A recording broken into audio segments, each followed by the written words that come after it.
नेतृत्वावर परळीची जनता विश्वास ठेवून आमच्या ताब्यात नगरपालिका देईल असा आम्हाला विश्वास आहे। मतदारसंघामध्ये गेल्या लोकसभेला बघितलं असेल, विधानसभेला बघितलं असेल, लोकसभेला जे मतदान झालं शहरामध्ये ते आमच्या जिल्ह्याचे खासदार आणि जे काही विरोधात कोणी उभे होते त्यांना समान मतं पडलेले आहेत। फक्त तुतारी आणि ते बिपान यांचा जे काही झोल करून एक 5-7 हजाराचं मायनस जे लोकसभेला आम्ही होतो ते बरोबरीच आहे।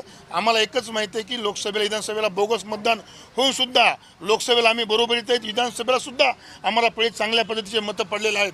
आता तर आम्ही शहरामध्ये बोगस मतदान होणार नाही याची काळजी आम्ही घेऊ। आम्ही शासनाला पत्र दिले, मुख्यमंत्र्याला दिले, आम्ही पोलीस प्रशासनाला कळवले की परळीमध्ये बोगस मताचा प्रकार विधानसभेला झाला तसा नगरपालिकेला होऊ नये, त्यासाठी आम्ही स्वतःचे सर्व पदाधिकारी ताकदीशी लढू। आम्ही आमचा जीव गेला तरी आम्ही आत्ता मतदार हाच मतदान करील, आम्ही कुणाला बोगस मतदान करू देणार नाहीत। आमच्या पक्षाचं काम आम्ही